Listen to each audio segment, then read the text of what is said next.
अस्सलामुअलैकुम स्टूडेंट्स, उम्मीद है आप सब के सब खैरियत से होंगे। क्लास 9 AQB पास पेपर वीडियो सॉल्विंग सीरीज की एक और वीडियो के साथ आपके सामने हाजिर हूं। आज हम पेपर सॉल्व कर रहे हैं 2022 का। कोविड ईयर है, इसका मतलब यहां पर सिर्फ एमसीक्यूज हुए थे, सीआरक्यूज नहीं हुए थे। तो 50 एमसीक्यूज गोल्डन अपॉर्चुनिटी के आप किसी भी चैप्टर को एमसीक्यूज से मैक्सिमम जो बन सकता है वो इस आपके पास पेपर में क्यू ने बनाया है। तो ये बहुत अच्छा आपका पास पेपर है, इसको जरूर जरूर जरूर खुद से भी कीजिएगा। जब आप देख रहे हो तो आपको बहुत सारा आइडिया आएगा कि किस तरह से एमसीक्यूज मैक्स से मैक्स मुश्किल कितने बन सकते हैं। Let me start with this one. पहला पहला आपके पास क्वेश्चन है, कहता है यार, अगर मैं आपको if Z W N and Q are sets with usual notation. Usual notation का मतलब क्या होता है भाई? ये सेट ऑफ इंटीजर्स हैं, इसके पास जीरो भी होता है, प्लस माइनस वन भी होता है, प्लस माइनस टू भी होता है, और इनफाइनाइट जनाब। ये आपके पास होल नंबर होते हैं, ये जीरो से स्टार्ट होते हैं और ये चलते रहते हैं। और इसके बाद आपके पास नेचुरल नंबर, जो नेचुरल है, वन टू थ्री एन चलते रहते हैं। और सेट ऑफ रैशनल नंबर दोस्तों, इसका मतलब वो नंबर्स जो पी अपॉन क्यू की फॉर्म में रख सकते हैं। पर यहाँ से ये ध्यान में रखिएगा, q is not equal to zero. So ये q आपके पास जीरो के बराबर नहीं हो सकता। तो अगर आप नोटिस करें, जितने भी ये नंबर्स हैं, set of integers, whole number, natural number, ये सब रैशनल नंबर तो हैं। इन सब के नीचे वन लिखा जा सकता है। तो जब इन सब के नीचे वन लिखा जा सकता है, ये सब के सब रैशनल नंबर है। चलिए, ये कहता है विच of the following statement is true. जब नेचुरल नंबर को यूनियन मतलब कंबाइन करना, दो सेट को मिला देना। और जब दो सेट्स को मिलाते हैं तो उसमें कॉमन नहीं देखते, आप क्या करते हैं, दोनों सेट्स में जितने भी एलिमेंट्स होते हैं उनको लिख देते हैं, और जो कॉमन होते हैं उनको वन टाइम्स लिख देते हैं। तो जब नेचुरल नंबर को यूनियन करेंगे सेट ऑफ इंटीजर्स है, सेट ऑफ इंटीजर्स तो बड़े नंबर है, ज्यादा नंबर है, कोई भी अपॉन वाला नंबर, सारे रैशनल नंबर उसके पास होंगे। तो जब यूनियन करेंगे तो आपके पास सेट ऑफ रैशनल नंबर आना चाहिए, क्योंकि यूनियन में बड़ा सेट आता है। तो भाई ये गलत है। इंटीजर्स में से कॉमन लेंगे रैशनल नंबर, तो भाई बड़े सेट में जब कॉमन लेते हैं छोटे सेट को, इंटीजर्स होते तो रैशनल नंबर है, पर वो रैशनल नंबर से छोटे होते हैं आपके पास। ठीक है ना? तो ये रैशनल नंबर से छोटे आपके पास होते हैं। तो जब हम इंटीजर्स को कॉमन लेंगे रैशनल नंबर से, तो फिर इंटीजर्स आना चाहिए। इंटरसेक्शन में छोटा सेट आपके पास आता है, ये भी गलत हो गया। भाई होल नंबर को कंबाइन करेंगे इंटीजर से, होल नंबर को कंबाइन करें इंटीजर से, बिल्कुल इंटीजर आना चाहिए। जब होल नंबर को कंबाइन करेंगे इंटीजर से, इन दोनों को कंबाइन करेंगे तो बड़ा सेट आ जाएगा इंटीजर्स। यानी ये आपका करेक्ट ऑप्शन है। उम्मीद करता हूं दोस्तों आपको बात समझ आ गई होगी। A symmetry difference B.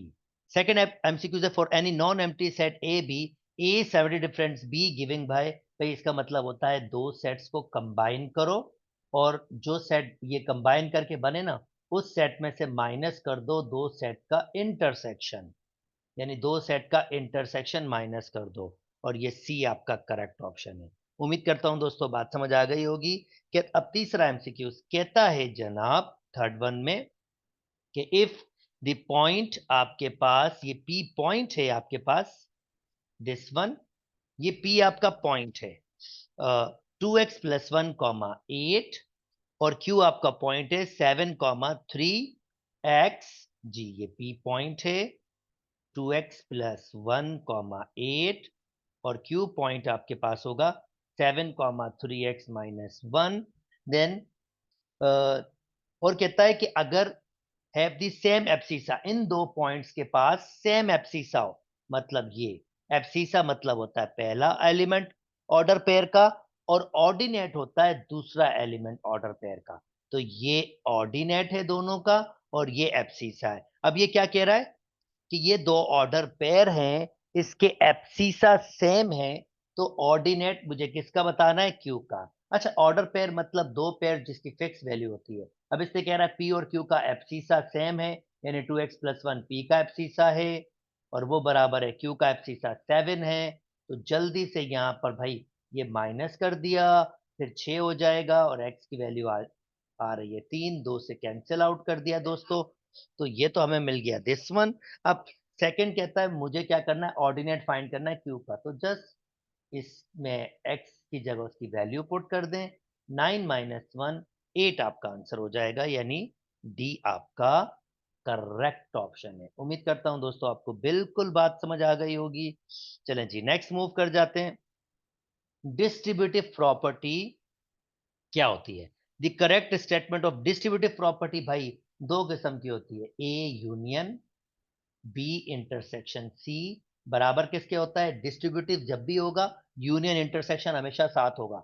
ध्यान में रखिएगा, डिस्ट्रीब्यूटिव में यूनियन इंटरसेक्शन साथ होते हैं। यूनियन इंटरसेक्शन, तो A union B intersection A union C. देखिए ए यूनियन बी इंटरसेक्शन जो बीच का साइन होगा, और ए यूनियन सी जैसे एक किस्म की मल्टीप्लिकेशन है। एक और डिस्ट्रीब्यूटिव प्रॉपर्टी होता है, अगर पहले इंटरसेक्शन और बाद में यूनियन हो। यही टेक्निक बिल्कुल सही, ए इंटरसेक्शन बी। आपने बिल्कुल सही कहा, बिल्कुल सही आपने यूनियन लिखा होगा, और फिर उसके बाद ए आपके पास इंटरसेक्शन सी।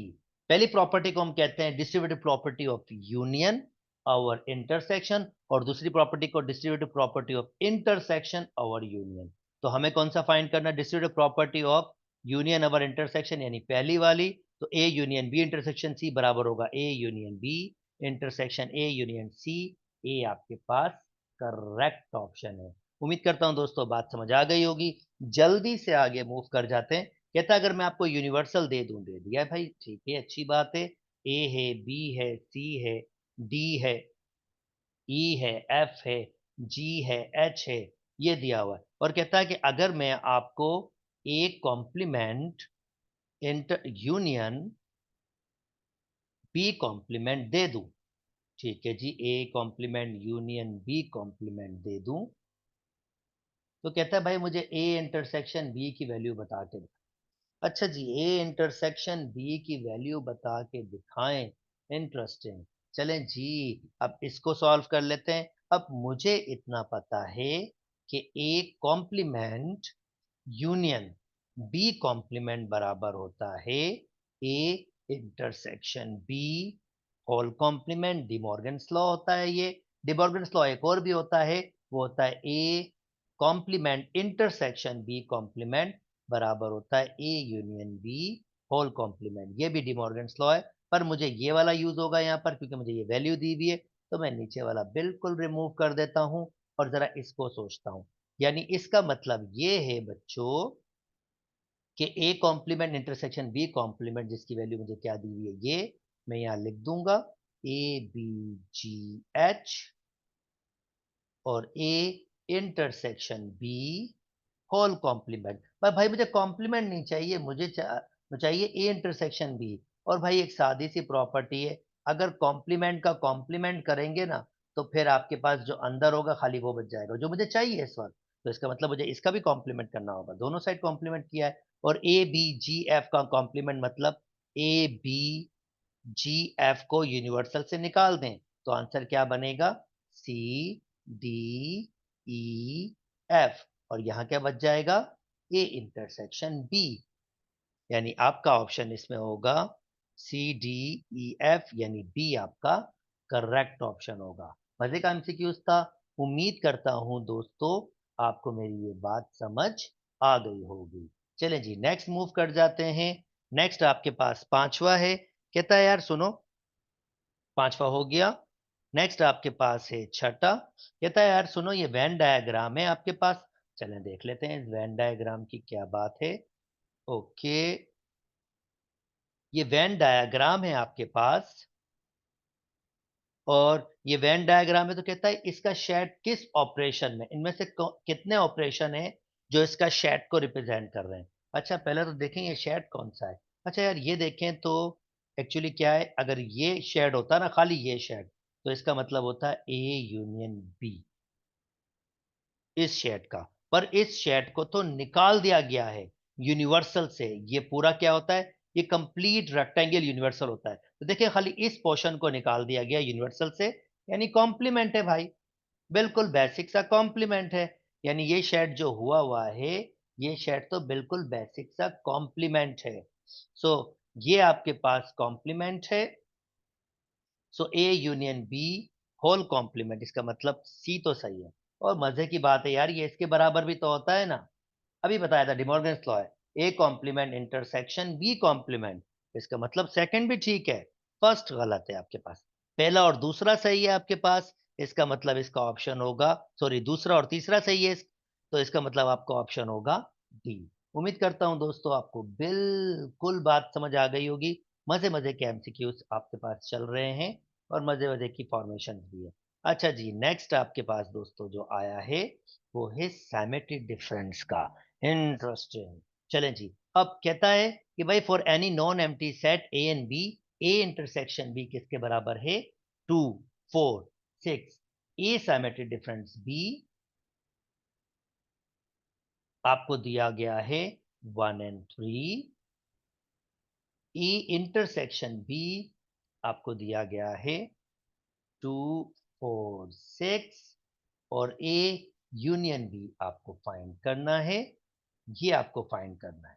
अच्छा जी, अब मुझे एक फार्मूला याद है, ए सैमेट्री डिफरेंस बी बराबर था A union B minus A intersection B. अभी ए सैमेट्री डिफरेंस बी का आंसर क्या दिया हुआ है? 1, 3। अब ए यूनियन बी तो मुझे फाइंड करना है, मुझे नहीं पता क्या है ये। अच्छा, ए इंटरसेक्शन बी का आंसर दिया हुआ है 2, 4, 6, मतलब दोनों में कुछ कॉमन भी है। अच्छा, अगर पहला सेट लिखूं, अब देखिए मैं ऑप्शन से वैल्यूज फिल कर रहा हूं। अगर मैं पहला सेट लिखूं नल सेट यानी खाली सेट, इसको ऐसे भी लिखते हैं दो ब्रैकेट्स, तो इसमें से इसको माइनस करेंगे तो वापस नल सेट आएगा। भाई पहला ऑप्शन तो गलत हो गया, इसका मतलब पहला ऑप्शन तो सही नहीं हो सकता, मुझे चाहिए 1 और 3। मुझे चाहिए 1, 3। अच्छा, सेकंड ऑप्शन 1 एंड 3। ओके, अब 1 और 3 में से ये माइनस करेंगे, बिंगो, आंसर 1 एंड 3 आएगा। यानी बी ऑप्शन हो सकता है, बी ऑप्शन हो सकता है, क्योंकि अगर मैं 1, 3 यहां लिखूं, 1, 3 से माइनस करूंगा 2, 4, 6, तो आंसर 1, 3 दोनों बराबर आ रहे हैं। दूसरा ऑप्शन हो सकता है। ओके, पर यहां थोड़ी सी ट्रिक है, जरा आगे देखिएगा, बताता हूं क्या ट्रिक है, अभी बताता हूं आपको। अच्छा जी, नेक्स्ट आपके पास 2, 4, 6। 2, 4, 6 लूंगा, बिल्कुल नहीं भाई, नल सेट आ जाएगा। मुझे तो 1, 3 चाहिए, ये तो मुझे बिल्कुल भी नहीं चाहिए, सॉरी माजरत, बिल्कुल नहीं। और चौथा आपके पास क्या है?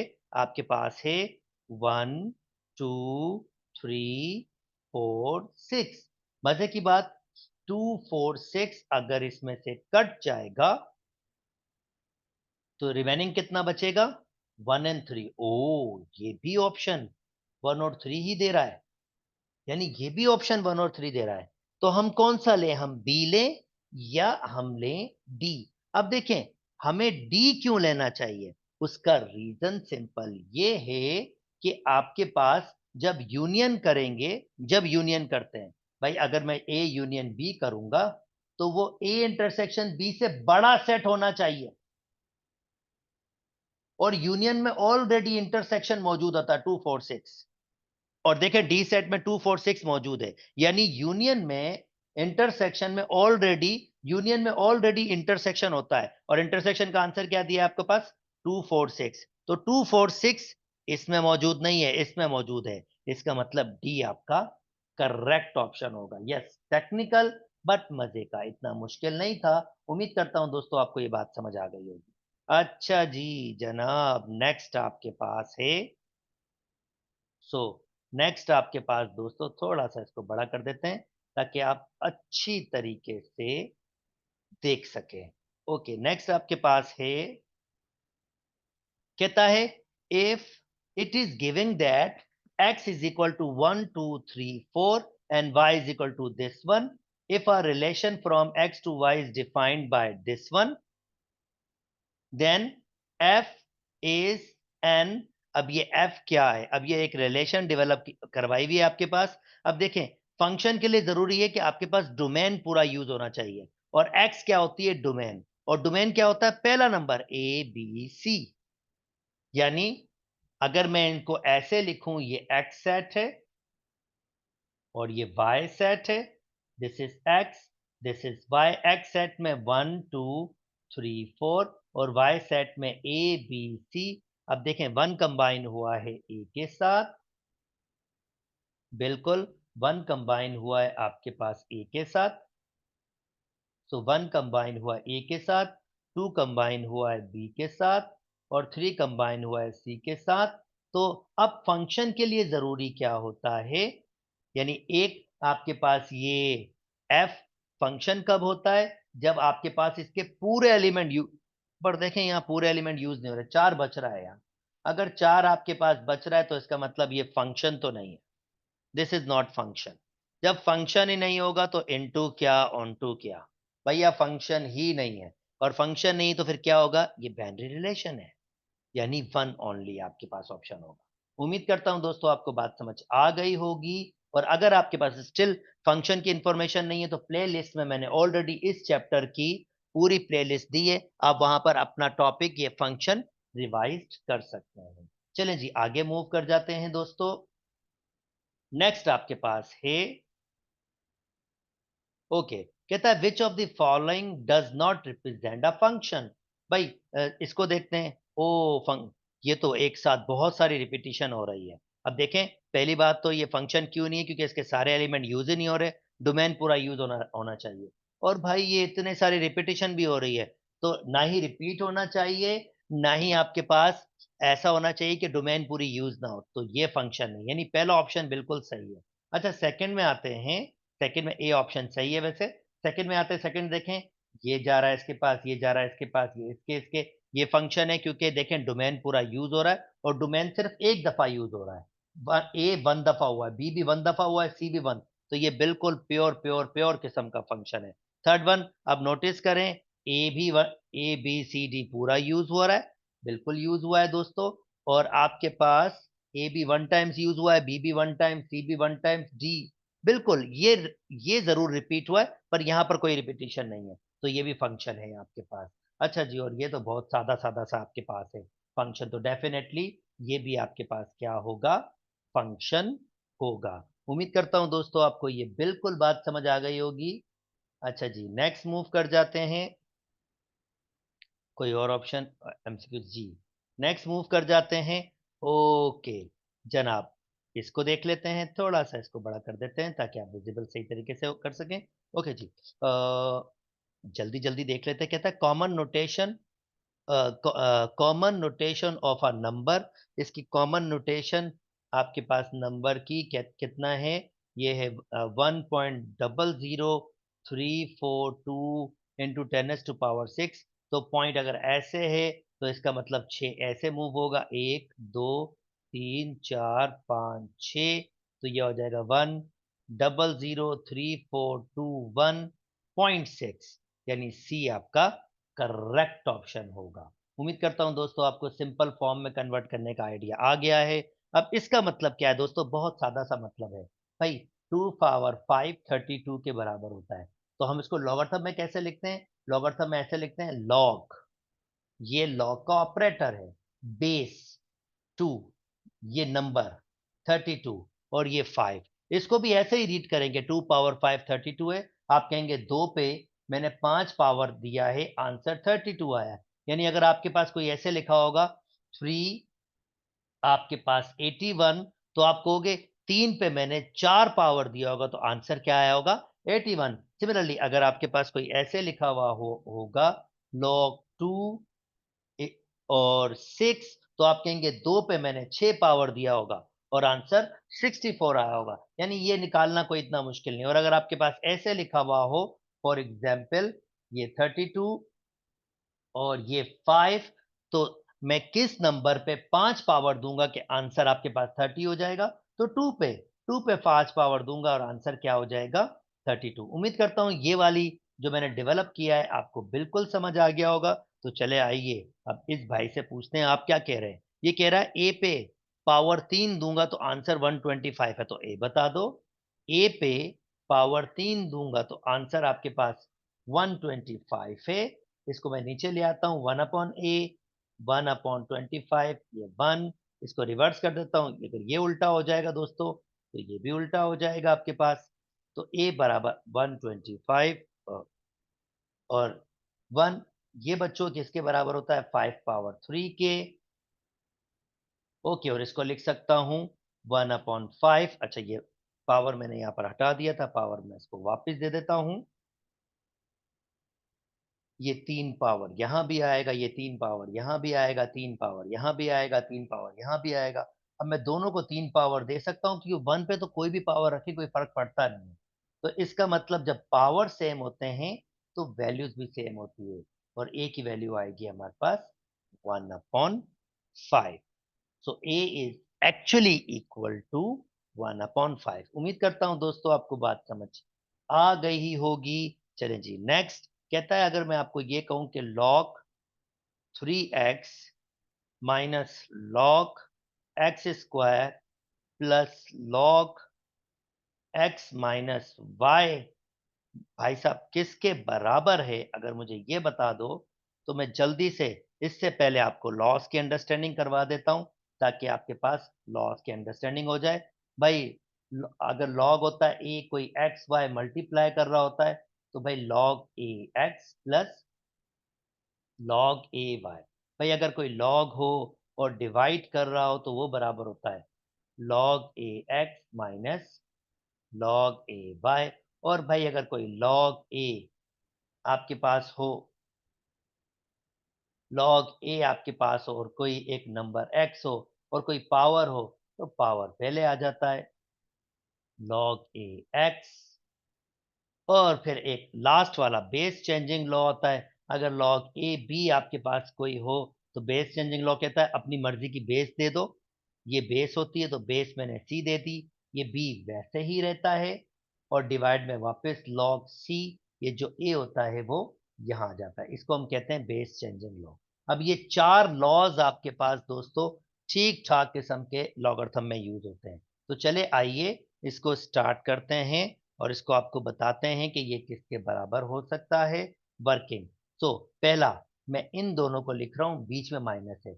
बच्चों जब कोई बेस नहीं होगी तो बेस 10 मानी जाती है, ये ध्यान में रखिएगा।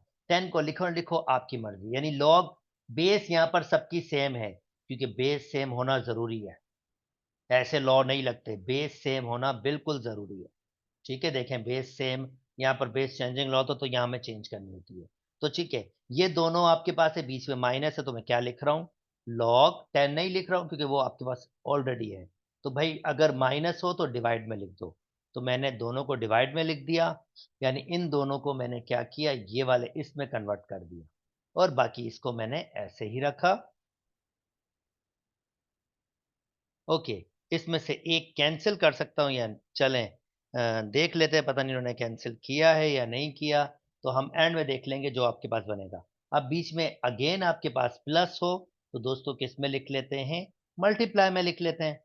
तो ये मैंने इसको लिखा और ये वाले टर्म को मैंने क्या कर दिया मल्टीप्लाई की फॉर्म में लिख दिया, जिसको हम और सही तरह से कैसे लिख सकते हैं, ये हो जाएगा आपके पास 3x X minus Y upon X square. और देख लेते हैं कोई ऑप्शन आपके पास ऐसा है। तो ये है हमारे पास 3x X minus Y upon X square, D बिल्कुल यही ऑप्शन है। उम्मीद करता हूं दोस्तों ये थोड़ा ट्रिकी सा एमसीक्यूज आपको समझ आ गया होगा। नेक्स्ट टाइम अगर हम लॉज लगाएंगे तो डायरेक्टली हम अब मैं प्रॉपर्टी को डायरेक्टली यूज करूंगा जो मैंने आपके साथ ऑलरेडी एक्सप्लेन कर दी है। अच्छा जी next, in a single logarithm the expression this one, sorry बल्कि हम आगे मूव कर चुके हैं 13। ओके, कहता है यार इसको लॉगरिथम में कन्वर्ट करें, अभी सिखाया था भाई। अगर ऐसे लिखा हुआ हो तो पहले लिखें लॉग, जो भी बेस होगी उसको यहां लिखें, जो भी नंबर होगा उसको इसके साथ लिखें और इक्वल टू के बाद हमेशा लिखें पावर। तो देखें ये कौन सा ऑप्शन है 1/3 लॉग 1/9 1/3 1/2, बी आपका करेक्ट ऑप्शन है। उम्मीद करता हूं दोस्तों आपको बात समझ आ गई होगी। चलें जी नेक्स्ट मूव कर जाते हैं। कहता है आपके पास log 2 is equal to 0.30103, log 5 is equal to 0.69897। तो आपसे कहता है यार मुझे इसकी वैल्यू बता दो log 32 अपॉन 10। भाई पहली पहली बात अभी भी मैंने बताया था अगर डिवाइड में आपके पास होता है तो आप इसको माइनस में लिख सकते हो। तो इसको लिख लीजिए 32 माइनस लॉग 10, कोई बेस नहीं यहाँ पर, कोई बेस नहीं। ओके सॉरी, ये मैं बेस की फॉर्म में लिख रहा था, ये बेस में नहीं है। ये log 2 और log 5 है, तो थोड़ा ऊपर लिख लूं, बेस 10 है इसकी, log 2 और log 5, कोई बेस नहीं तो बेस 10 है, इधर भी बेस 10 है आपके पास, ठीक है, कंफ्यूज होने की जरूरत बिल्कुल नहीं है। तो भाई ये बराबर हो जाएगा log 10 32 और log 10 10, ठीक है। अच्छा जी, अब 32 को लिख सकते हैं बच्चों 2 पावर 5, और जब भी 10 10 सेम बेस सेम नंबर, दूसरे अल्फाज में मैं क्या पूछ रहा हूं, 10 पे कौन सा पावर दूं कि आंसर 10 आ जाए, 10 पे, यानी मैं आपसे बेसिकली क्या पूछ रहा हूं,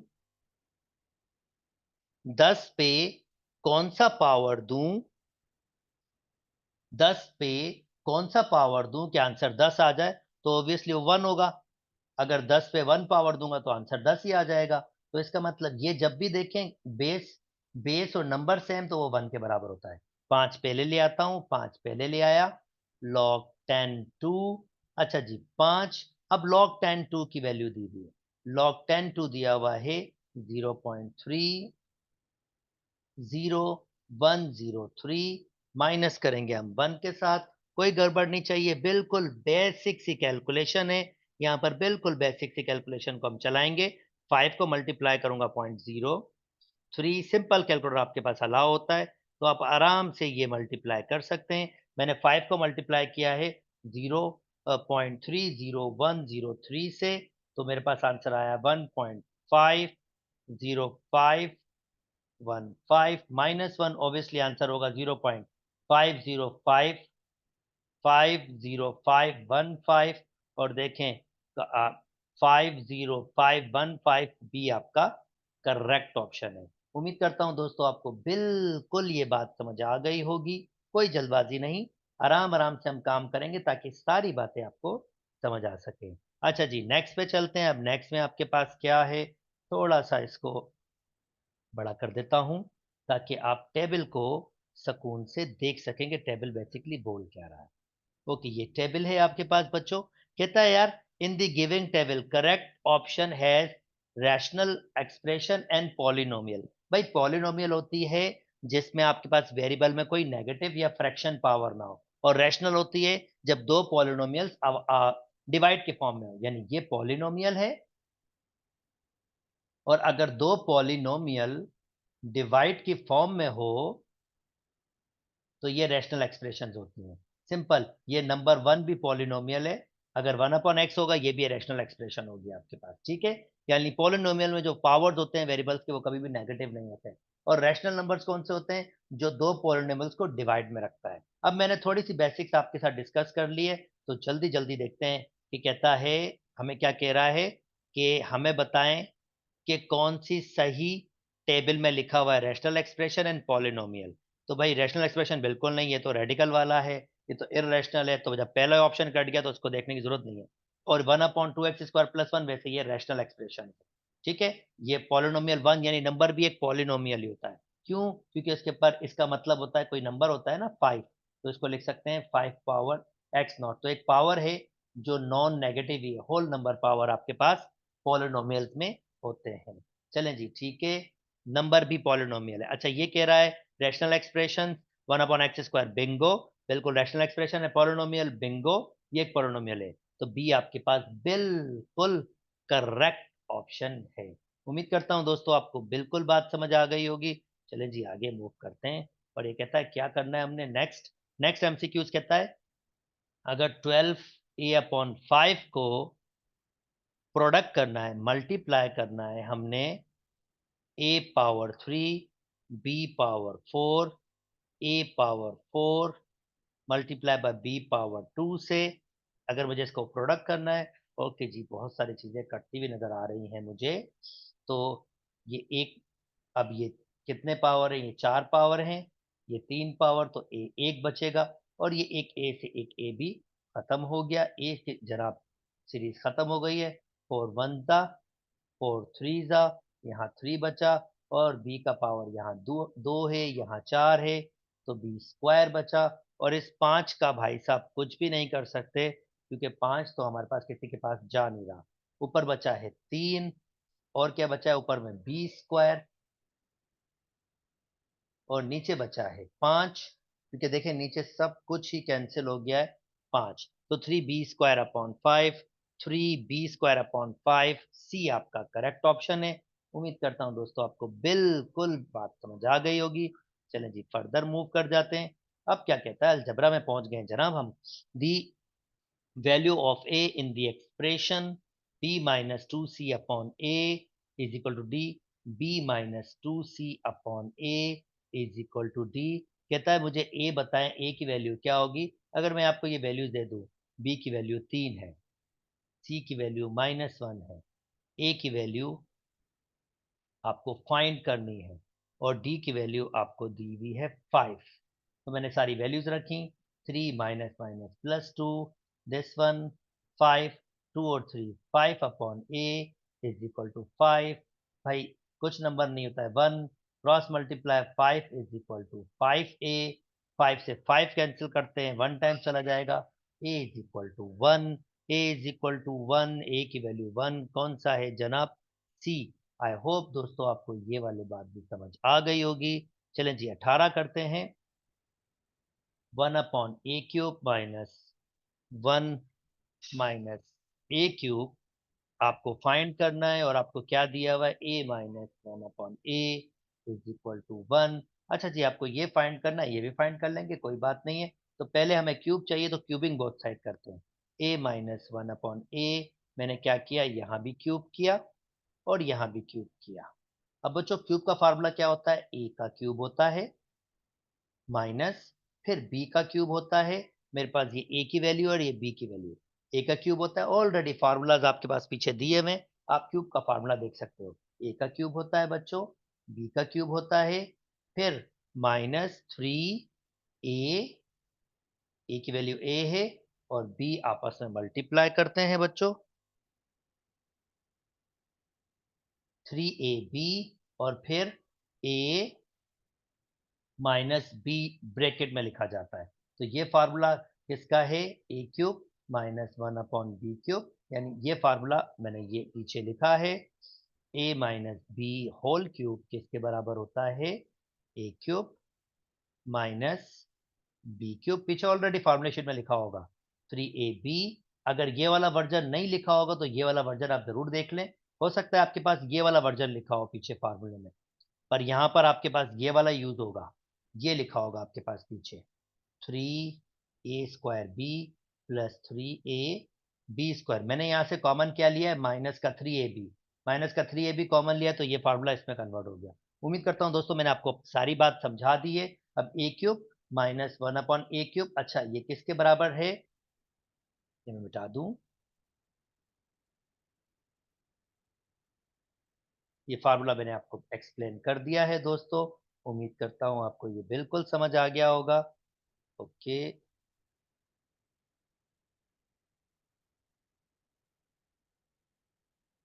अब ये किसके बराबर है दोस्तों, ये बराबर है 1 का क्यूब, तो मैं इक्वल टू के बाद 1 का क्यूब 1 होता है, यानी ये पूरा लिखा हुआ है और इक्वल टू के बाद 1 लिखा हुआ है आपके पास।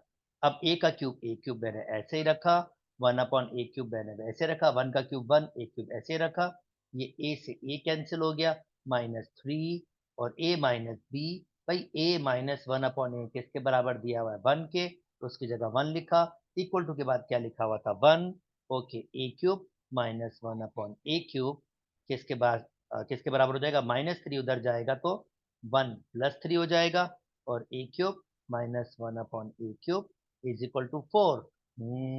पर हमें तो वैल्यू निकालनी थी 1/a³ माइनस ए, तो ऐसे करते हैं इन दोनों चीजों को वहां शिफ्ट करते हैं, 4 को यहाँ ले आते हैं, 4 यहाँ आ गया, तो ये जो आपके पास माइनस का था ये इधर आके प्लस का हो जाएगा, और जो प्लस का था इधर आके किसका हो जाएगा, माइनस का हो जाएगा। इसका मतलब 1/a³ minus 1/a³ minus a³ किसके बराबर होगा, -4 के। उम्मीद करता हूं दोस्तों ये मजे का एमसीक्यूज भी आपको समझ आ गया होगा, ट्रिकी है, मजेदार है, अच्छा काम किया गया है। Okay next. ओके, चलें जी, अब नेक्स्ट आपके पास आ जाते हैं, थोड़ा सा इसको बड़ा कर देता हूं ताकि आप सही तरीके से देख सकें। 19 MCQs। Okay, the simple form of the sum of, इन तीनों का सम करना। The simplest form of the sum of, मुझे किसका सम करना है, a माइनस टू का सम करना है a के साथ, और इसको सम करना है a माइनस वन। भाई इसमें कोई लाइक टर्म्स है ही नहीं। अब रेडिकल ऐड कब होते हैं, फॉर एग्जाम्पल रेडिकल ऐड कब होते हैं वो आपको बताऊं। रेडिकल ऐड ऐसे होते हैं, फॉर एग्जाम्पल रेडिकल ए होता और दो रेडिकल ए होता, तो इसका मतलब ये एक रेडिकल ए होता और दो रेडिकल ए, तो ये तीन रेडिकल ए हो जाते।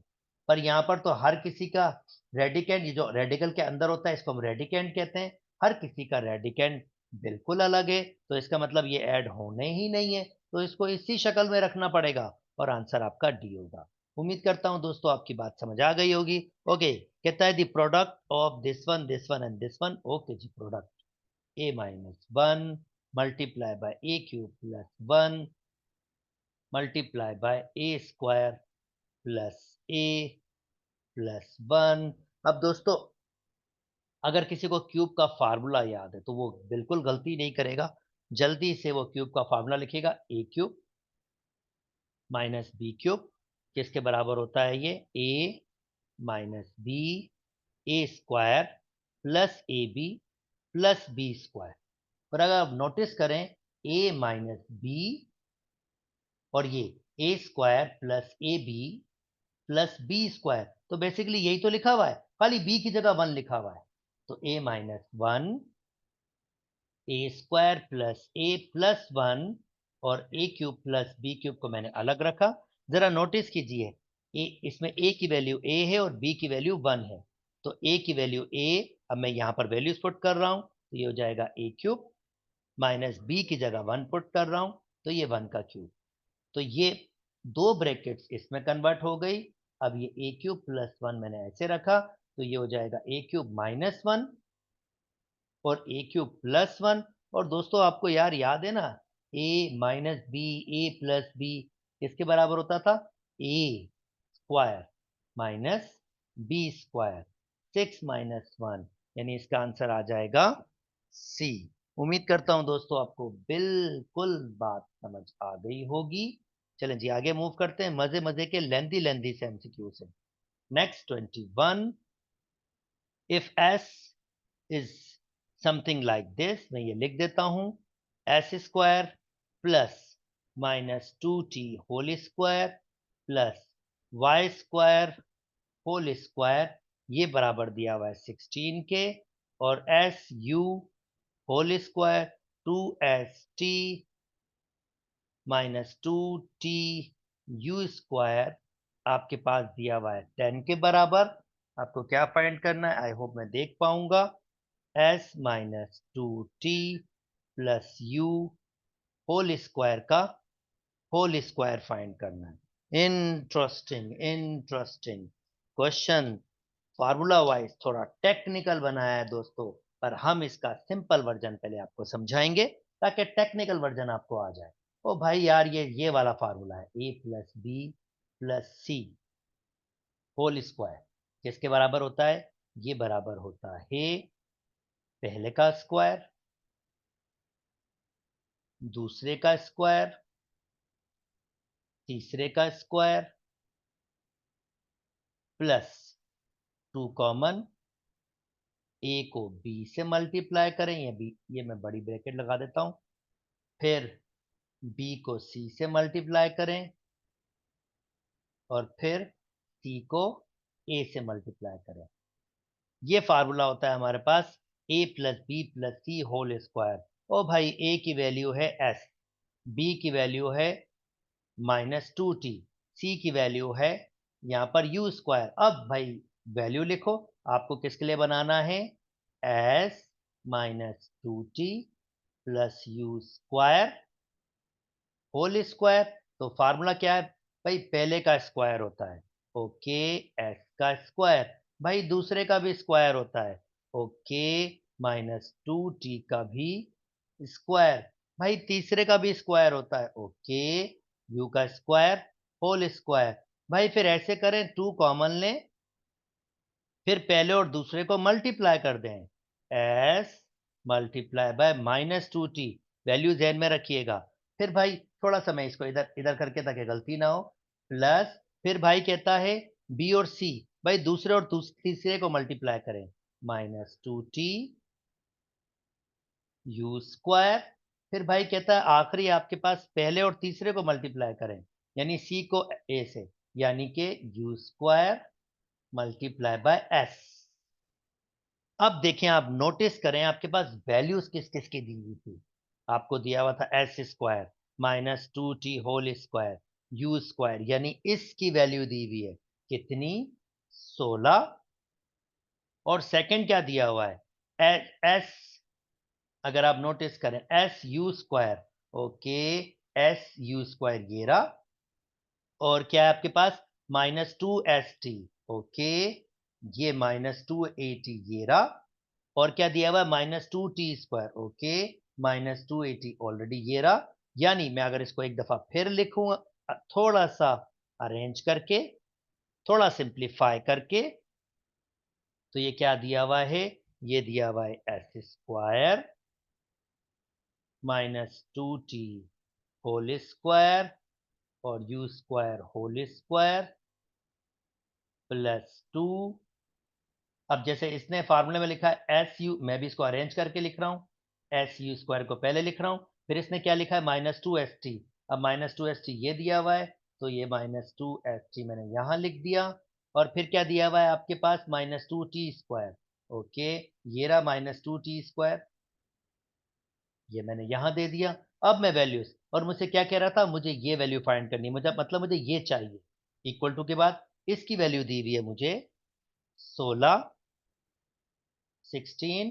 तो इस पूरे की जगह मैंने लिखा 16 +2, और इस पूरे की वैल्यू मुझे, यानी इस पूरे की वैल्यू मुझे दी हुई है 10, तो यहां लिख दिया मैंने 10। इक्वल टू से पहले आपके पास क्या है, इक्वल टू से पहले आपके पास है जो आपने फाइंड करना है, s -2t plus U square whole square, यही आपने फाइंड करना है।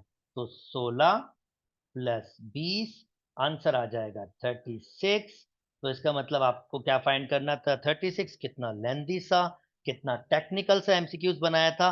डी आपका करेक्ट ऑप्शन होगा। जी बिल्कुल, इतनी सारी बात आपको समझानी पड़ी क्योंकि इसका बाकायदा तौर पर इसने फार्मूला बनाया था, तो बहुत टेक्निकल सा एमसीक्यूज बनाने की कोशिश की थी। आई होप मैं आपको आंसर दे पाया हूं। 22, the expression this one is equal to the product of, okay क्या लिखा हुआ है, x-3 whole square 2 3 x plus x-3 कह रहा है भाई is equal to the product. अब इसको प्रोडक्ट मतलब फैक्टराइजेशन करना है, सादा अल्फाज है। ओके कर लेते हैं भाई, x-3 होल स्क्वायर -2, जबरदस्ती मैं यहाँ से माइनस कॉमन ले रहा हूँ, जब मैं यहाँ से माइनस कॉमन लूंगा तो ये माइनस माइनस क्या हो जाएगा, प्लस, दोनों के साइन चेंज हो जाएंगे। जाहिर बात है इसलिए मैंने कॉमन माइनस लिया कि ये x-3 सबका सेम हो जाए। अब भाई x-3 कॉमन ले लेता हूं, तो यहां से एक x-3 बचेगा, यहां से बचेगा प्लस का 2, और यहां से बचेगा प्लस का 1। तो ये x-3 x, ये तीन भाई साहब इसको ले डूबेंगे, सिंपली x बच जाएगा, x-3 आपका आंसर होगा बी। मजेदार टेक्निकल सा एमसीक्यूज, आई होप आपको बात समझ आ रही होगी। अच्छा जी, नेक्स्ट मूव कर जाता हूं, कहता है the completely factorization of 5 plus 50r plus 125 r square. अब भाई इसकी फैक्टराइजेशन करनी है हमने, तो मैं पहले करता हूं, सबसे पहले तो 5 कॉमन ले लूं, 1 + 5 कॉमन लूंगा तो ये 10 दफा आएगा, और 5 कॉमन लूंगा तो ये 25 टाइम्स आएगा। अब देखते हैं यार, मुझे लग तो रहा है ये फार्मूला बन रहा है ए का स्क्वायर और बी का स्क्वायर, और फार्मूले में क्या होता है, 2, ए की वैल्यू 1 है और बी की वैल्यू 5r, यानी मैं फार्मूला यूज कर रहा हूं A plus B whole square, जो किसके बराबर होता है, A square plus 2 A B plus B whole square. तो भाई अब देखें, ए का स्क्वायर 1 का स्क्वायर 2ab अगर मैं इसको मल्टीप्लाई करूंगा वही 10r हो जाएगा, और बी का स्क्वायर बिंगो, ये तो फार्मूला है। इन तीन को बंद कर दो, इन तीन को बंद कर दो, इन दो में ए की वैल्यू 1 है और बी की वैल्यू 5r है, ऊपर स्क्वायर लगा दें और ये आपका फैक्टराइजेशन हो गया। 5r होल स्क्वायर, सी आपका करेक्ट ऑप्शन है। उम्मीद करता हूं दोस्तों आपको बात समझ आ गई होगी। नेक्स्ट कहता है on factorization of a polynomial इसकी, ओके फैक्टराइज कर लेते हैं। भाई इसका स्क्वायर दिया और थोड़ी देर पहले फार्मूला बताया था, A square minus 2ab plus B square. देखो ए स्क्वायर और आखिर में क्या है 1, 1 का स्क्वायर, फिर माइनस फार्मूले का 2, ए की वैल्यू एच है और बी की वैल्यू 1। तो ये A square minus 2ab plus B square, तो ये बराबर हो जाएगा ए, बीच में माइनस है, बी की वैल्यू 1 है, होल स्क्वायर। ओ भाई A square minus B square एक दफा प्लस में लिखूंगा और एक दफा माइनस में, पर जब माइनस में लिखूंगा यहाँ दो टर्म्स हैं, तो ये माइनस एच और माइनस माइनस प्लस 1 हो जाएगा, जो नॉर्मली स्टूडेंट बहुत मिस्टेक करते हैं। तो ये दो आपके पास आ गया, तो p प्लस एच माइनस 1 और p minus H plus plus 1 चाहिए। p plus 1, p plus H minus 1 और p माइनस एच प्लस 1, यानी b आपका करेक्ट ऑप्शन है। उम्मीद करता हूं दोस्तों आपको ये बात भी समझ आ गई होगी। ओके चलें जी, नेक्स्ट मूव करते हैं दोस्तों। नेक्स्ट आपके पास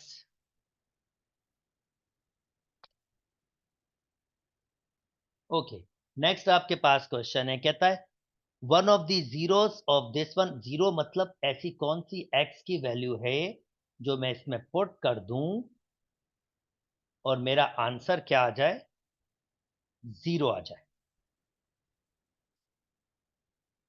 तो भाई -1 पुट करके चेक करता हूं, देखता हूं आंसर जीरो आ रहा है।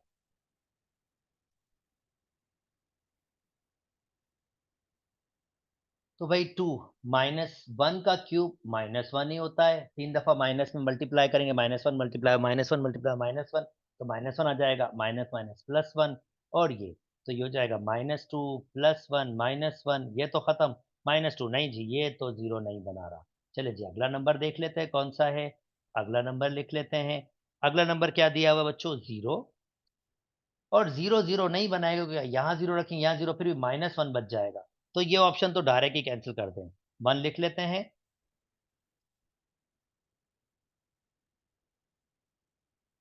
अच्छा जी 1 लिख लेते हैं इसकी जगह, 1 1। तो भाई अब 2 1 का क्यूब तो 1 होता है, ये -1 ये -1, 2 -1 खत्म, जीरो, 1 आपका परफेक्ट आंसर है। सी आपका करेक्ट ऑप्शन हो गया। उम्मीद करता हूं दोस्तों आपको बिल्कुल बात समझ आ गई होगी। चलिए जी 27 पे चलते हैं। कहता है भाई ये कुछ है, इसकी जरा फैक्टराइजेशन करना। ठीक है भाई कर लेते हैं।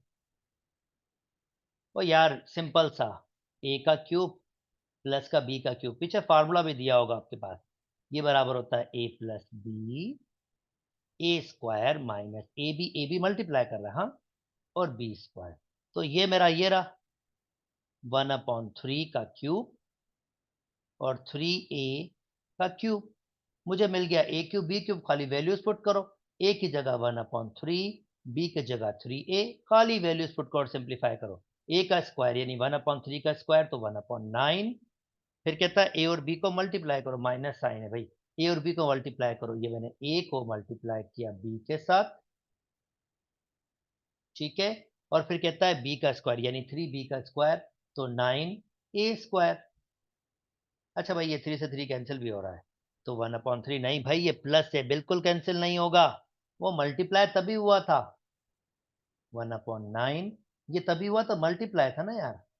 ओके, तो जनाब इसका मतलब ये हमारे पास आंसर आएगा, ओके 1/3 या 3a प्लस 1/3, इसको अरेंज करके, इसको पहले इसको बाद में, तो 3a प्लस 1/3 लिख सकते हैं, 9a स्क्वायर पहले लिख सकते हैं, पर मुझे प्लस का नहीं माइनस का a चाहिए, तो 3a प्लस 1/3 पहले लिख सकते हैं, 9a स्क्वायर पहले लिख सकते हैं, माइनस ए भी मुझे मिल रहा है और 1/3 बिंगो, बी आपका करेक्ट ऑप्शन है। ओके, नेक्स्ट आपके पास है, कहता है भाई एक और को फैक्टराइज करके दो। क्वेश्चन बहुत लंबा चौड़ा सा दिया है इसने, एक और को फैक्टराइज करके दिखाना। कहता है भाई अगर मैं आपको कहूँ 1+4c⁴ को मुझे फैक्टराइज करके दो, 1 मार्क्स के लिए दिया है इसने, तो भाई चलें तो फैक्टराइज करके इसको देना पड़ेगा। आई विश के मैं डायरेक्ट मल्टीप्लिकेशन दिखा दूं, चलो प्रोसेस सिखा देते हैं, वैसे भी सब्जेक्टिव में ऐसा क्वेश्चन आपके पास पॉसिबल बन सकता है, तो आपको प्रोसेस सिखाता हूँ। दोनों परफेक्ट स्क्वायर नंबर है, तो पहले क्या कीजिए, दोनों परफेक्ट स्क्वायर को होल स्क्वायर में बंद कर दीजिए। फिर ए की वैल्यू ये है, बी की वैल्यू ये है 2, ए की वैल्यू 1 है और बी की वैल्यू 2c²। अब ये आपने खुद से दिया है, तो ये 2 2 * 4, बेसिकली आपने क्या दिया है, 2 1 * 2, फिर 2, ये 4c², तो आपने माइनस का 4c² देना है। ये यही लिखा हुआ है जो मैंने जरा सिंप्लीफाई करके लिख दिया। ठीक है, अब ये फॉर्मूले बंद हो गया आपके पास। ये होगा ए की वैल्यू 1 है और बी की वैल्यू 2c² और इसको लिख सकता हूँ 2c² अच्छा, 2c² और ये 2c² और वही वो एक दफा प्लस एक दफा माइनस, 1+2c² प्लस का 2c और 1+2c² माइनस का 3। और दोस्तों देखो कौन सा आपका बन रहा है ऑप्शन, आपका ऑप्शन बन रहा है, आपका ऑप्शन बन रहा है दोस्तों,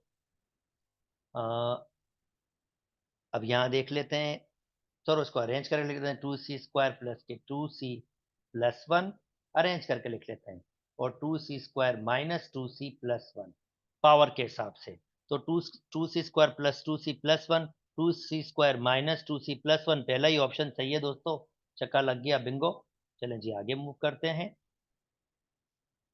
ओके, नेक्स्ट आपके पास कहता है x-1 फैक्टर है इसका, तो जल्दी से बताओ a की वैल्यू, अरे भाई फैक्टर, x-1 फैक्टर है, जल्दी से सेट करें 0 के बराबर, 1 के बराबर लिख दीजिए और इसके अंदर 1 पुट कर दीजिए, जहां जहां x होगा वहां 1 पुट कर दीजिए।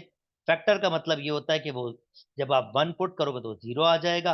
अच्छा जी, ये 1 मैंने पुट किया, ये मैंने 1 पुट किया प्लस 1, यानी अगर फैक्टर का मतलब क्या होता है, अगर पी ऑफ 1 पुट करेंगे तो रिमाइंडर 0 आएगा, तो यहाँ पर 0 के बराबर होना चाहिए। ये जब भी फैक्टर होगा जो भी वैल्यूज पुट करेंगे ये 0 के बराबर रखेंगे। 1 माइनस का a प्लस का 1, इंटरेस्टिंग जनाब, 1 और 1 हो जाएगा आपके पास, ये a को मैं यहाँ ले आता हूँ, प्लस 1 और 1 आपके पास हो जाएगा 2, a की वैल्यू 2। उम्मीद करता हूँ दोस्तों आपको बिल्कुल बात समझ आ गई होगी। चलें जी आगे मूव कर जाते हैं दोस्तों। नेक्स्ट आपके पास है, थोड़ा सा इसको बड़ा कर देते ताकि सबके सबको विजिबल हो सके। ओके, थोड़ा सा इसको बड़ा कर देते हैं और इसको थोड़ा अरेंज भी कर देते हैं। ओके जी, 30 की बारी आ गई है। 30 कहता the factorise, to factorise the expression इसको the option for essential argument. भाई जब इसको फैक्टराइजेशन करेंगे तो हमारे पास जो है ना, एक इंपॉर्टेंट चीज होती है जो हमें करनी होती है, वो क्या है, वो ये होती है बच्चों, जब भी आप ऐसी एक्सप्रेशन को फैक्टराइज करते हो तो जो ये कांस्टेंट नंबर होते हैं, दो ब्रैकेट्स के आप जमा करते हो और उन दोनों की एडिशन का आंसर सेम आना चाहिए। जैसे फॉर एग्जांपल -2 + 1 -3, 2 और 3 5, ये दोनों की एडिशन गलत आ रही है, इसका मतलब ये अरेंजमेंट नहीं होना चाहिए। हमें ब्रैकेट्स को ऐसे अरेंज करना होता है कि अगर हम कांस्टेंट्स को जमा करें तो वो सेम आ रहा हो। जैसे फॉर एग्जांपल ये देखिए, अगर मैं ऐसे करूं -2 और इसको इसको कंबाइन करूं, 3 में से 2 जाएगा, 1 बचेगा, 2 में से 1 जाएगा, 1 बचेगा। इसका मतलब मुझे x-2 को कंबाइन करना पड़ेगा x+3 से और x-1 को कंबाइन करना पड़ेगा x+2 से, क्योंकि दोनों के कांस्टेंट की टर्म्स क्या आ जाएंगी, 1। तो वो यही बात कर रहा है, यानी मुझे x-1 को x-1 को x-2 नहीं, x-1 को x+2 के साथ कंबाइन करना होगा और x-2 को x+3 3 के साथ कंबाइन करना होगा। और अगर देख लें आप इसको, -1 -2 -3, ये 5, ये तो नहीं हो सकता। -1 + 2 1 बचेगा, -2 + 3 1 बचेगा, ये हो सकता है। -1 + 3 2 बचेगा, और 3 -2 1 बचेगा, ये नहीं। सिर्फ दूसरा ऑप्शन होना चाहिए, तो बी आपका करेक्ट ऑप्शन है। उम्मीद करता हूं दोस्तों मैं आपको अपनी बात समझा पाया हूँगा। चलें जी, नेक्स्ट मूव कर जाते हैं। मैट्राइसिस में हम पहुंच गए। ओके जी, मैट्राइसिस का गेम स्टार्ट हो रहा है। The matrix this one is N, अब ये कौन सी मैट्रिक्स है? डायगोनल मैट्रिक्स है। ऐसी मैट्रिक्स जिसमें एलिमेंट्स, इन एलिमेंट्स, डायगोनल एलिमेंट्स के अलावा बाकी तमाम एलिमेंट जीरो हो, वो डायगोनल एलिमेंट्स होते हैं और डायगोनल मैट्रिक्स होती है। अच्छा, फॉर एग्जांपल अगर यहाँ प्लस होता, सेम आपके पास मैट्रिक्स होती, यहाँ प्लस होता, तो यही डायगोनल मैट्रिक्स डायगोनल तो होती, मगर इसका और एक और स्पेशल नाम हो जाता, आपके पास ये स्केलर मैट्रिक्स होती। और यहां पर ही अगर आपके पास 1 1 होता तो ये यूनिट मैट्रिक्स या आइडेंटिटी मैट्रिक्स होती है। फिलहाल तो जनाब ये डायगोनल मैट्रिक्स, बिल्कुल एग्री कर रही, पहली बात तो सही है। अच्छा, अब साइमेट्रिक होने के लिए अब सेकंड ऑप्शन को देखना है ना, साइमेट्रिक है या नहीं। आइडेंटिटी तो नहीं है, ये मैंने अभी आपको एक्सप्लेन किया। साइमेट्रिक के लिए इसका ट्रांसपोज करूंगा। ट्रांसपोज का मतलब इसकी रो को कॉलम में लिखूंगा। और आप नोटिस करें, एक बार फिर लिख देता हूं, इसकी रो को कॉलम में, तो 5 0 0 -5। आप नोटिस करें वापस वही एलिमेंट्स आ रहे हैं, बिल्कुल सेम टू सेम। एक मैट्रिक्स ट्रांसफॉर्म, साइमेट्रिक मैट्रिक्स कब होती है? जब उसका ट्रांसपोज करूं और वापस वही आ जाए, यानी रो को कॉलम में लिखना, रो को कॉलम में लिखना, वापस बिल्कुल वही आ गई, इसका मतलब ये साइमेट्रिक भी है। तो 1 और 2 इसका करेक्ट ऑप्शन है, यानी सी इसका करेक्ट ऑप्शन है। मजे का एमसीक्यूज था, एक और मजे का एमसीक्यूज था, और नॉलेज भी अच्छी आपके पास थी। ओके, नेक्स्ट मूव कर जाते हैं 32 पे। कहता है find the additive inverse of a matrix, sorry, if the additive inverse of, इसका एडिटिव इनवर्स ये है, तो ए बताना है। भाई एडिटिव इनवर्स है तो बहुत सादी सी बात है, मैट्रिक्स क्या दिया हुआ है? -a 5 0 0, और दूसरी मैट्रिक्स क्या दी हुई है? -3 -5 0 0। तो भाई -a को अगर ये एडिटिव इनवर्स है, तो ये शर्त क्या है? ये इसका एडिटिव इनवर्स है, तो शर्त क्या है? अगर -a का एडिटिव इनवर्स निकालना है ना आपने, -a का, तो वो आपके पास ये इधर इधर क्या होना चाहिए? +a होना चाहिए। यानी -a का एडिटिव इनवर्स क्या होगा? +a। तो यहां पर +a होना चाहिए लाजमी तौर पर। जैसे 5 का -5 है, 0 का 0 कोई फर्क नहीं पड़ता, यानी -a का एडिटिव इनवर्स +a होना चाहिए। तो इस जगह पर a होना चाहिए, यानी a की वैल्यू इस वक्त क्या होनी चाहिए? -3। तो ये बी आपका करेक्ट ऑप्शन है। उम्मीद करता हूं दोस्तों आपको ये वाली बात भी समझ आ गई होगी। चलें जी, 33 पे चलते हैं। कहता है कि अगर ये ए मैट्रिक्स है, ये बी मैट्रिक्स है, सी, देन कौन सा पॉसिबल है? भाई जल्दी से ऑर्डर का हिसाब देख लो। 1 0 2 0, बी दिया हुआ है 1 0, और सी दिया हुआ है 0 2। तो ये तो 2 by 2 मैट्रिक्स है। ये आपके पास 2 रोज 1 कॉलम वाली है, और ये 1 रोज 2 कॉलम वाली। मैट्रिक्स की मल्टीप्लिकेशन कब होती है? जैसे फॉर एग्जांपल अगर ए और बी की बात करूं, 2 रोज 2 कॉलम और 2 रोज 1 कॉलम, ये बिल्कुल पॉसिबल है, क्योंकि पहले के कॉलम दूसरे की रोज के बराबर होते हैं। तो प्रोडक्ट बिल्कुल ए मल्टीप्लाई बाय बी तो बिल्कुल पॉसिबल है। अब अगला कह रहा है ए और सी को कंबाइन करो। ओके, ऐसे ही लिखे, ए और सी 2 by 2, और सी है 1.2। बिल्कुल पॉसिबल नहीं है, क्योंकि 2 और 1 बराबर नहीं है, तो ये तो पॉसिबल नहीं है। फिर अगला क्या कह रहा है? बी और ए। चलें बी को लिखें, बी के 2 रोज 1 कॉलम, और ए के पास 2 रोज 2 कॉलम। भाई बिल्कुल पॉसिबल नहीं है ये, क्योंकि इसकी 1 रो है और इसके इसका 1 कॉलम है, इसकी 2 रोज है, तो ये पॉसिबल नहीं है। ये दो नंबर्स बराबर होने चाहिए, यानी पहले के कॉलम दूसरे की रोज के बराबर होना चाहिए। पहला सही है ओनली, तो ए आपके पास सिर्फ आपके पास करेक्ट ऑप्शन होगा। उम्मीद करता हूं दोस्तों आपको ये बात भी समझ आ गई होगी। ओके जी, नेक्स्ट में मूव कर जाते हैं।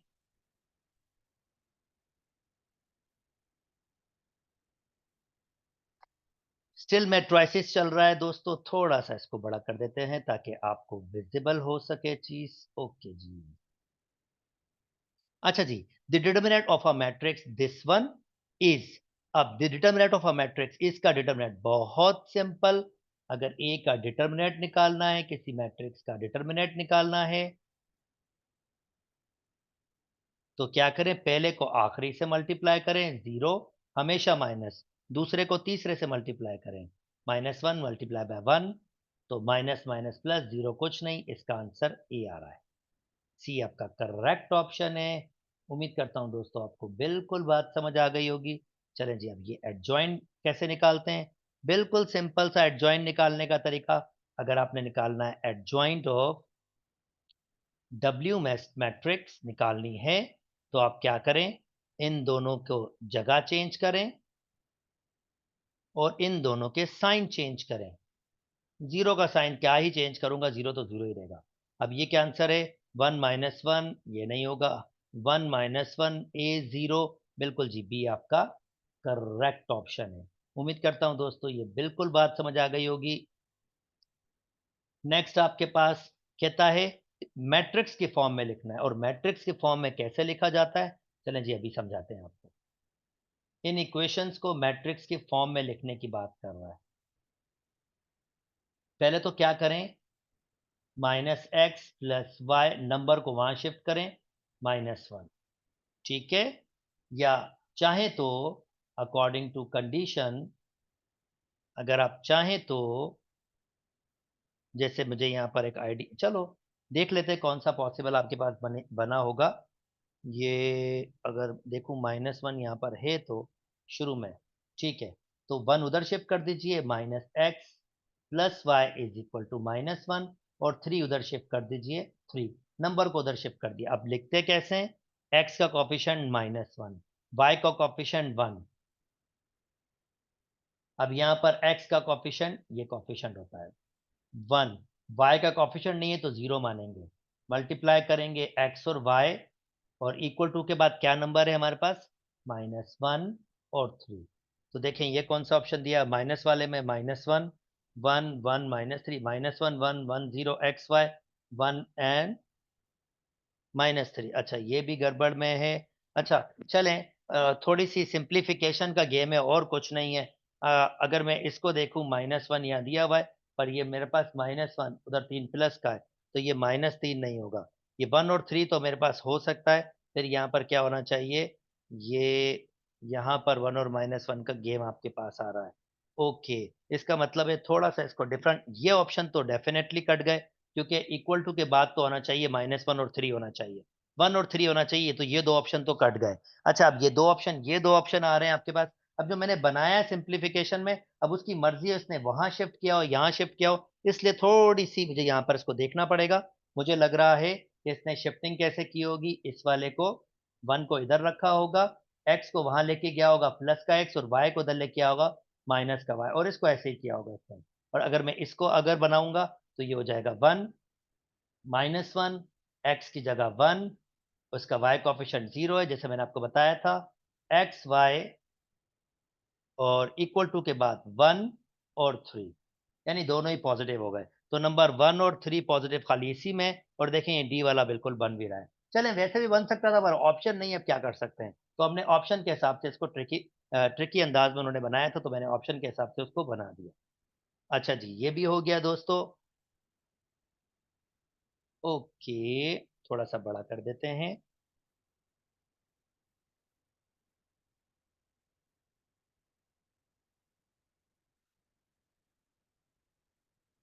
ओके जी, क्रैमर्स रूल में कैसे लिखते हैं, जल्दी जल्दी आपको बताते हैं क्रैमर्स रूल में लिखने का तरीका।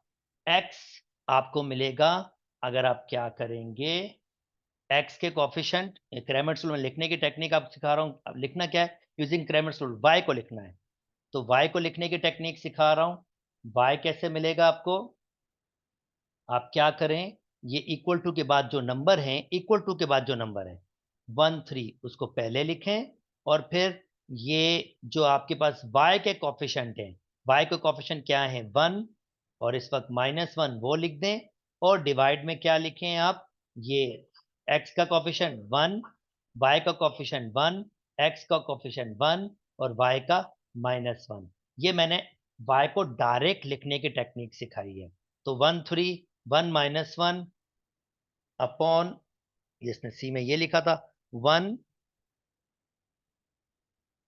इसने यही कहा है ना y को लिखने का, तो ऑब्वियसली या तो b होगा या c। ये तो हो नहीं सकता आपके पास, इसको तो आप छोड़ दे। आई होप ये फर्दर सॉल्व करवा ना रहा हो, क्योंकि इसका डिटरमिनेंट क्या होगा, -1 -1 -2, नहीं सॉल्व तो नहीं करवा रहा होगा। तो हो सकता है ऑप्शन बी और डी में एक हो सकता है। अब देखते हैं बी में क्या है, 1 1, ये तो हो नहीं सकता।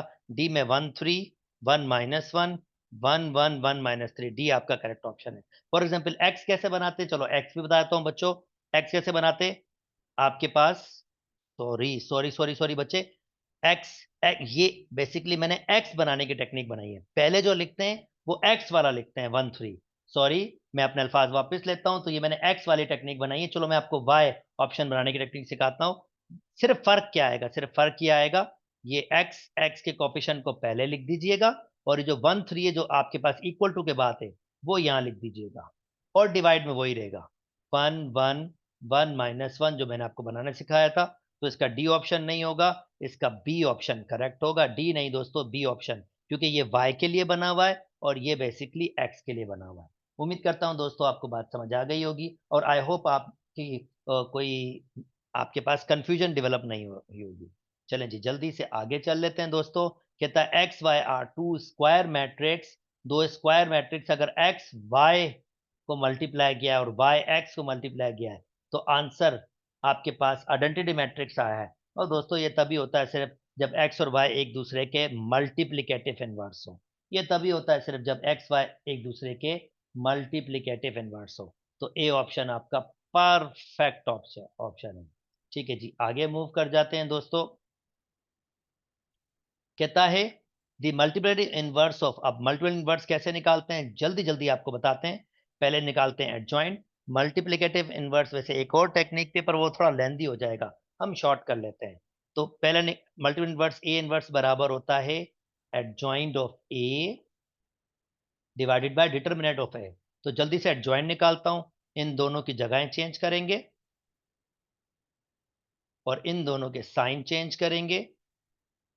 देखें ऐसा कोई दिया हुआ है, -3 -6 1 2, और नीचे डिवाइड में 12, -3 -6 1 2, दो दिए हुए यार, दो दिए हुए, एक नहीं दिया हुआ, दो दिए हुए। ठीक है, और डिवाइड में आपके पास क्या दिया हुआ है, ओ मुझे पहले ही देख लेना चाहिए था कि इसका डिटर्मिनेंट 0 के बराबर आ रहा है। वैसे चले मैं आपको आइडिया देता हूँ क्यों इनवर्स नहीं निकल सकता, और सिग्निलर की थोड़ी सी इंफॉर्मेशन भी देता हूँ। अब डिवाइड में डिटर्मिनेंट निकालेंगे, वो कैसे निकालते हैं, 2 को -3 से मल्टीप्लाई करेंगे -6, हमेशा माइनस होता है। 6 को -1 से मल्टीप्लाई करेंगे, 6 को -1 से मल्टीप्लाई करेंगे -6। ओके, ये हो गया आपके पास -3 -6 1 2, और माइनस माइनस क्या हो जाएगा प्लस, -6 + 6 डिवाइड में 0, इसका मतलब इसका इनवर्स निकल ही नहीं सकता, इसलिए हम कहेंगे इनवर्स डज नॉट एग्जिस्ट। वैसे इतना लेंथी प्रोसेस से पहले अगर हम ये देख लेते, खाली ही डिटर्मिनेंट निकाल लेते, जैसे मैंने जो नीचे में निकाला और उसका आंसर 0 है, यानी मैट्रिक्स सिंगुलर है, तो हम कहते हैं नहीं भाई इसका डिटर्मिनेंट नहीं निकल सकता, ये मैट्रिक्स सिंगुलर मैट्रिक्स है। तो डायरेक्ट कहते हैं डज नॉट एग्जिस्ट की बात हम डायरेक्टली ही कर लेते हैं। चलें ठीक है, उम्मीद करता हूं दोस्तों आपको ये वाली बात भी समझ आ गई होगी। ओके, अब ये जो मैट्रिक है 11 एमसीक्यूज मैं सेकेंड वीडियो में आपके साथ डिस्कस करूंगा, या चलें ठीक है इसी वीडियो में इसको भी खत्म कर ही लेते हैं, कर लेते हैं। छोटे छोटे एमसीक्यू से जल्दी जल्दी खत्म हो जाएंगे। अच्छा जी, मैं जल्दी जल्दी बात करूंगा। In the triangle A B C the length of B C is, अब लेंथ ऑफ बी सी आपके पास दी हुई है यहां पर। So length of B C ये 45 है आपके पास बच्चों, तो ये भी 45 आपके पास होगा, यानी इसके अपोजिट अगर ये है तो इसके अपोजिट भी यही होना चाहिए।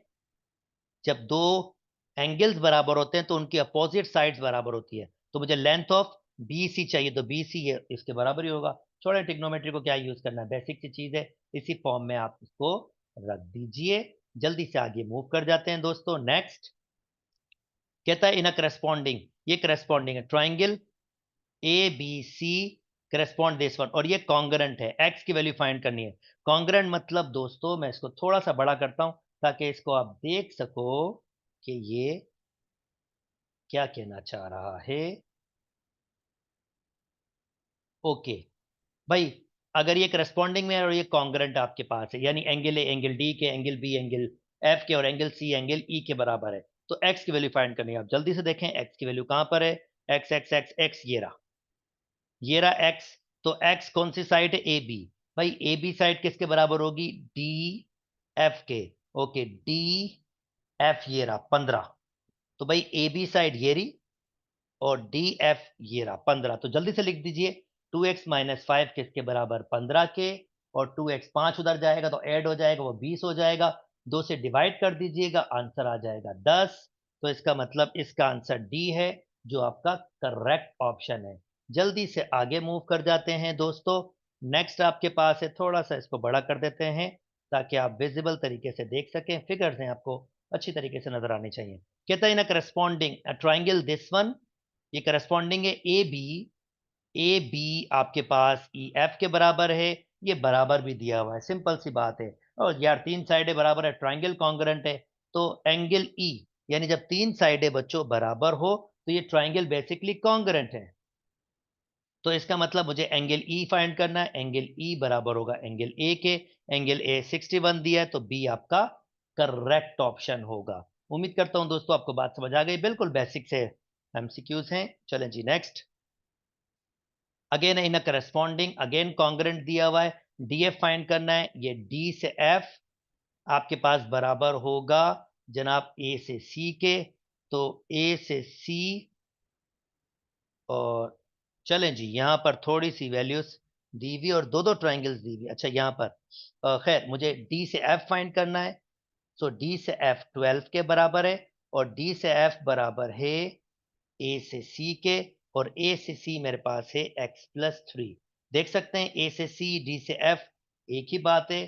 चलें जी, मैं 3 को वहां शिफ्ट करूंगा, 9 हो जाएगा, x की वैल्यू 9 हो जाएगी। सो x, एक मिनट, इसने यही फाइंड करने की बात की थी या कुछ और कहा था, एक बार फिर देख लेता हूं। In a given corresponding triangle A B C corresponding to D E F, A B C congruent है। The length of D F, अच्छा length of D F find करना है। और डी एफ की लेंथ आपके पास डी एफ, अच्छा इसकी length find करनी है। ठीक है, डी एफ की लेंथ फाइंड करनी है। एक्चुअली डी एफ तो हमें गिविंग ही नहीं दिया हुआ दोस्तों। तो अल्फाज वापस जल्दी से एक तरीका देखना पड़ेगा, यानी पहले हमें एक्स की वैल्यू फाइंड करनी होगी। तो करस्पॉन्डिंग तो दी हुई है ना यार, जल्दी से देख लें भाई। ये ए बी, ये ए बी, अगर मैं ए सी कहूं तो वो डी एफ के बराबर है। ए सी डी एफ के बराबर है, यानी ये भी x+3 होगा डी एफ। पर अनफॉर्चुनेटली मुझे उसकी वैल्यूज नहीं दी हुई, तो पहले मुझे एक्स की वैल्यू फाइंड करनी होगी। तो जल्दी से निकाल लेते हैं। ए बी डी ई के बराबर होगा। ए बी क्या दिया हुआ है, 2x-2, किसके बराबर होगा, डी ई के। और डी ई 12/2 उधर मूव करेंगे तो इसका मतलब ये हो जाएगा 14। और एक्स की वैल्यू आ गई 7। अब आपको चाहिए डी ई, यहां पर 7 लिख दें। x+3 किसके बराबर है, डी एफ के। तो 7+3 आंसर 10 हो जाएगा, और 10 आपका करेक्ट ऑप्शन है। उम्मीद करता हूं दोस्तों आपको बात समझ आ गई होगी। चलें जी नेक्स्ट मूव, जल्दी जल्दी से नेक्स्ट मूव कर जाते हैं। नेक्स्ट आपके पास है in a given triangle A B C C D E F and, ये सारे के सारे मीडियन हैं। Triangle intersect at point O, if O से बी आपको 6 दिया हुआ है, ओ से ई आपको दिया हुआ है x-1, then the value of x। अच्छा भाई मुझे क्या दिया हुआ है, ओ से B. In a given triangle C D D F are the median of a triangle intersect and point O, if O B, O से बी आपको 6 दिया हुआ है, ओ से ई आपको x-1 दिया है। x की वैल्यू फाइंड करनी है। बच्चों मीडियन में क्या होता है, जो छोटी लेंथ होती है ये y होती है, और ये बड़ी लेंथ उसका 2 टाइम्स होती है, यानी 2y किसके बराबर है, 6 के। तो y की वैल्यू क्या आ जाएगी हमारे पास, 3। तो इसका मतलब ये 3 है, ये पूरी जो लेंथ है x माइनस वन ये किसके बराबर है 3 के, और मैं माइनस वन वहां शिफ्ट करूंगा तो 4 हो जाएगा, x की वैल्यू 4 हो जाएगी। उम्मीद करता हूं दोस्तों आपको बिल्कुल बात समझ आ गई होगी। चलें जी नेक्स्ट मूव कर जाते हैं।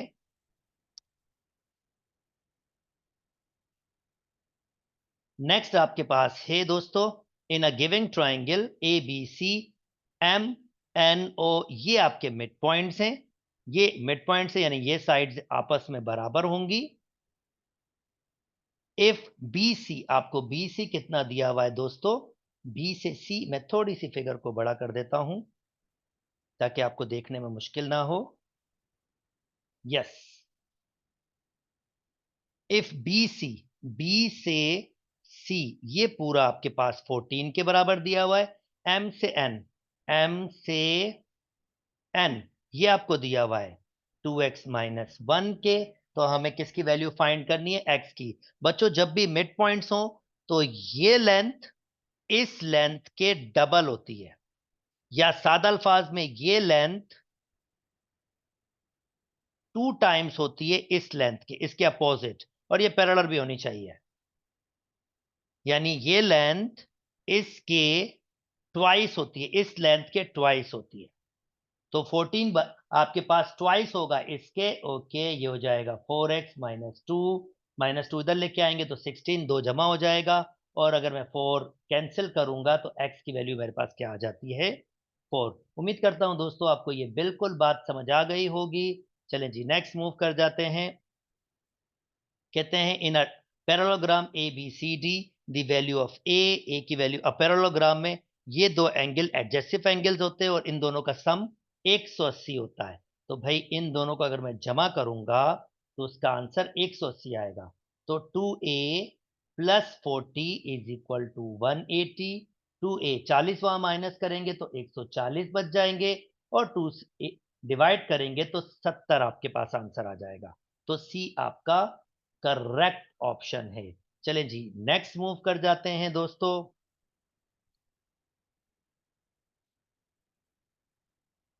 और इसको थोड़ा बड़ा कर लेते हैं ताकि आप उसको देख सकें, ताकि आप उसको बिल्कुल देख सकें। अच्छा जी अगेन आपका क्वेश्चन है, अगेन आपके पास क्वेश्चन है नेक्स्ट। ये देखें क्या कह रहा है, in the giving diagram the correct relation between the length represent by A B C. Okay भाई एंगल बाइसेक्टर दिया हुआ है, जब भी एंगल बाइसेक्टर हो बच्चों तो इसका मतलब ये लेंथ और ये लेंथ ए बराबर होगा ई के, ए बराबर होगा ई के, एंगल बाइसेक्टर आपके पास है तो ए ई के बराबर होगा। ए आपका करेक्ट ऑप्शन है, बिल्कुल बेसिक सा था, बाकी कंफ्यूज करने के लिए आपको बना के दिया था। ओके जी नेक्स्ट आपके पास है in a giving triangle the correct relation between the length. अब ये गिविंग ट्रायंगल ये परपेंडिकुलर बाइसेक्टर है क्योंकि 90 का एंगल बनाया है, इसका मतलब ये इसको दो इक्वल पार्ट्स में तोड़ेगा और क्या करेगा, ए बी बराबर होगा ए सी के। तो भाई ए बी बराबर होगा ए सी के, सेकंड आपके पास करेक्ट ऑप्शन है। उम्मीद करता हूं दोस्तों ये वाली बात भी आपको बिल्कुल समझ आ गई होगी। चले जी नेक्स्ट मूव कर जाते हैं, आखिरी के दो एमसीक्यूज तो थोड़ा सा बड़ा कर लेता हूं। यस वीडियो थोड़ी बड़ी हो गई पर बहुत ही जबरदस्त किस्म के इन्होंने एमसीक्यूज बनाए थे, वो थोड़े टाइम टेकिंग हो गए, पर आई होप ये वीडियो वर्थ होगी और आपको बहुत सारे कॉन्सेप्ट समझाने में मदद करेगी। In a giving triangle R S T the side और R represent R S T side दिया हुआ है, then which of the following statement are false. बच्चों ये 65 42 जल्दी से 180 से 65 एंड 42 माइनस कर लीजिए 180 से, ताकि आप तीसरा एंगल फाइंड कर सकें।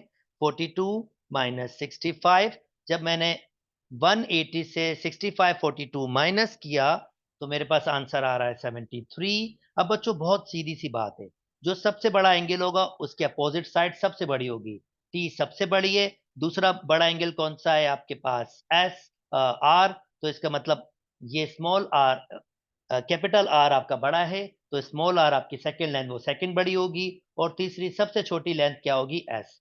तो भाई सबसे बड़ी लेंथ टी है, टी तो लाजमी तौर पर बड़ा होना ही चाहिए एस से, तो पहला ऑप्शन बिल्कुल सही है, ये तो करेक्ट ऑप्शन है ना भाई। फॉल्स बोल रहा है, सॉरी दोस्तों, फॉल्स बोल रहा है, उल्टा करना पड़ेगा क्योंकि स्टेटमेंट वो फॉल्स बोल रहा है। पहली बात तो सच है भाई, टी आर से भी होगा, टी सबसे बड़ी है, टी तो बड़ी होनी है, पहला भी सही है, दूसरा भी सही है। अब तीसरा कह रहा है एस बड़ा होना चाहिए आर से, एस तो छोटा है, आर से कैसे बड़ा होगा? तीसरा गलत स्टेटमेंट है, तीसरा गलत स्टेटमेंट है, सी आपका करेक्ट ऑप्शन है। And last MCQs,